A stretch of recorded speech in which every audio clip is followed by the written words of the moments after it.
This is Yamini Seni, and we were doing class 9 English movements, lesson number 6, weathering the storm in Irsama. Class, there is one thing that the place name Irsama is pronounced in various manner. Like it can be Irasama, it can be Irsama, but according to our Indian English, which we pronounce it, or as this place is in Odisha in India, so we call it as Irsama. Okay, so now let us come to our chapter. So in the previous class we had done till here, so we have to continue from 2 days. So 2 days later, which seemed to Prashant like 2 years, the rain ceased and the rainwater slowly began to recede.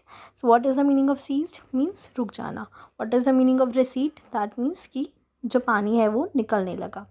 So Prashant was determined to seek out his family without further delay, and Prashant is very determined about to find his family now.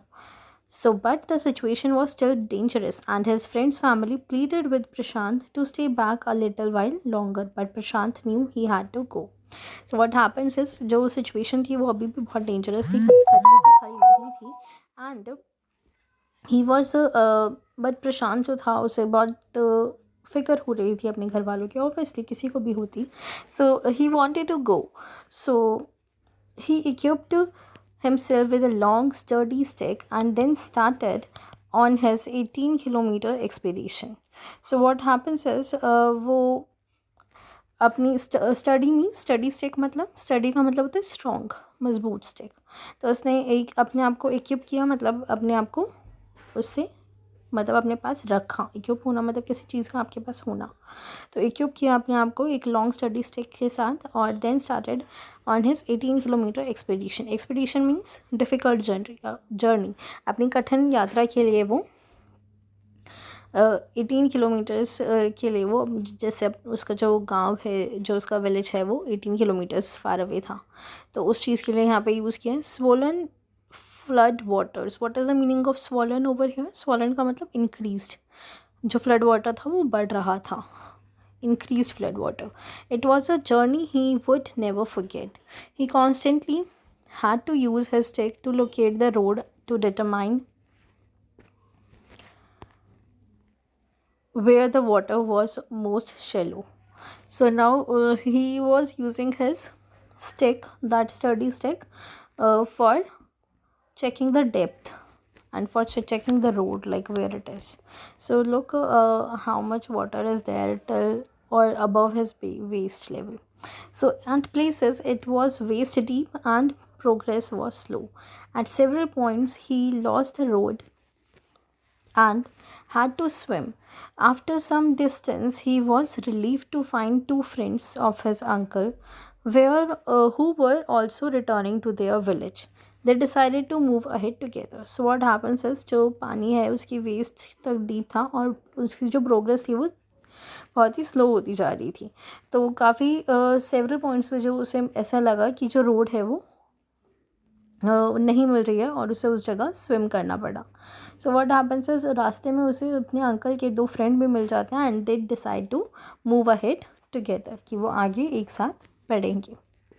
Then what happens is, as they waded through the water, the scenes they witnessed grew more and more macabre. What is the meaning of macabre? Macabre का मतलब होता है horrifying, that means भयानक. तो जो वेडेड का मतलब होता है लांघना, दैट मीन्स वेंट थ्रू. तो जैसे जैसे वो आगे जा रहे थे तो वो देखते जा रहे थे कि किस तरह के जो दृश्य उन्हें देखने को मिल रहे हैं वो बहुत ही ज़्यादा भयानक थे, भयावह थे. They had to push away many human bodies, men, women, children, and carcasses of dogs, goats, and cattle that the current swept against them as they moved ahead. So, what is the meaning of carcasses? That means उनकी dead bodies. तो इतने सारे जो लोगों की जान गई इस फ्लड में, वो देखकर वो बहुत ज़्यादा डर गए थे. That was the macabre situation for them, macabre. So what happens next is, in every village that they pass they could barely see a house standing. Prashant now wept out loud for and long. सो अब जैसे जैसे वो आगे जा रहे थे तो किसी शायद ही किसी का गाँव में कोई जो मकान है, कोई जो घर है वो बचा होगा. सभी जो है तहस नहस हो चुका था. प्रशांत जो है वो बहुत ज़ोर ज़ोर से रोने लगा बहुत देर तक. He was sure that his family could not have survived this catastrophe. तो catastrophe means great natural tragedy, that means महान प्राकृतिक विपदा. तो उसे लग रहा था कि शायद ही उसकी फैमिली इससे सरवाइव कर पाई होगी. Eventually Prashant reached his village Kalikuda. तो जो प्रशांत है वो अपने विलेज पहुंचता है, that is Kalikuda. His heart went cold. उसका हर्ट जो है बहुत ही ठंडा पड़ गया था ये सोच सोच के कि क्या हुआ होगा. Where their home once stood.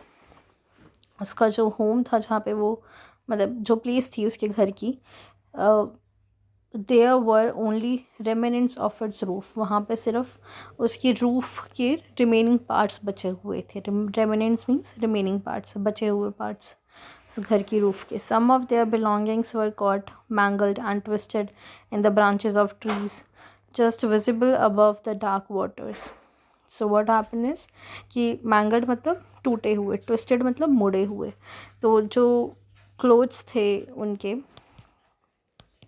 या जो भी बिलोंगिंग्स थी, जैसे कोई भी चीज़, जो भी चीज़ वो यूज़ करते होंगे उनकी, मे बी क्लोथ्स और समथिंग एल्स, तो वो जो सारी चीज़ें हैं वो ट्री के ऊपर मुड़े हुए या टूटे हुए लटके हुए थे.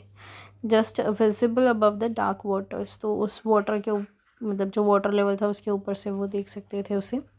सो young Prashant decided to go to the Red Cross shelter to look for his family. तो जो प्रशांत है उसने सोचा कि मैं अपनी फैमिली को रेड क्रॉस सेंटर जो है वहाँ पे ढूंढने जाऊँगा. जो रेड क्रॉस शेल्टर यहाँ पे किसके लिए यूज़ किया गया है? Red Cross is an organisation जो कि ऐसी विपदा के समय जो है लोगों को मदद करती है. So among the first people he saw in the crowd was his maternal grandmother, weak with hunger. She rushed to him, her hands outstretched, her eyes beaming.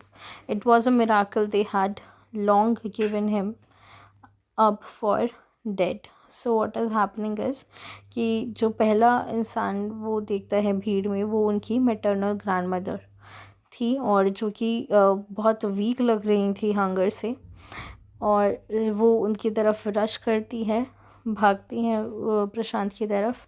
Her hands outstretched, और वो अपने हाथों को फैलाते हुए और प्रशांत की तरफ भागती हैं और उससे गले लगती हैं. उनकी जो आइज़ है वो ब्रिमिंग कर रही होती है, that means full of tears, अश्रुपूर्ण होती हैं.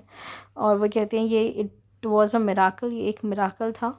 Miracle means you can say Marvel और द चमत्कार. So they had long given him up for dead. So now quickly word spread and his extended family gathered around him and hugged him tight in relief. Prashant anxiously scanned the mortally battered group. So what happened is quickly जो word spread था वो जैसे प्रशांत आ गया ये हुआ, और उसकी जो पूरी फैमिली थी वो उसके अराउंड गैदर हो गई यानी इकट्ठा हो गए. उन्होंने उसे एक हग की टाइटली और चैन की सांस ली विद रिलीफ. प्रशांत जो है वो काफ़ी एंक्शियस था. Scan the motley means of different kinds, like अलग अलग प्रकार के. बैटर्ड ग्रुप मीन्स जो सफरिंग से जो लोग सफ़र कर रहे थे. His brother and sister, his uncle and aunts, they all seem to be there. सभी लोग जो है वो वहाँ पे नज़र आ रहे थे उसे, uncle aunt brother sister, almost everyone. By the next morning, as he looked in the desperate situation in the shelter, he decided to get grip over himself. What happens is next morning जब वो देखता है तो बहुत ही एक अपने आप को बहुत ही निराश, बहुत ही होपलेस सिचुएशन में पाता है शेल्टर में. तो वो डिसाइड करता है कि वो यहाँ से ग्रिप ओवर करेगा खुद को, that means hold on. That means grip मतलब होता है कैच करना या होल्ड करना या पकड़ना. तो वो उसको अपनी जो लाइफ है या जो सिचुएशन है उसे ग्रिप ओवर करना होगा, वापस ट्रैक पे लाना होगा. So he sensed a deathly grief settling upon the 2,500 strong crowd in the shelter. So look how much or how many people suffered. So 86 lives were lost in their village. All the 96 houses had been washed away. It was their fourth day at the shelter.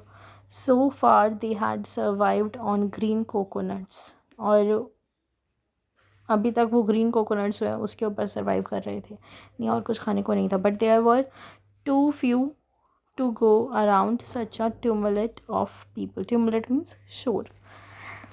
तो कुछ शोर भी था वहाँ पर.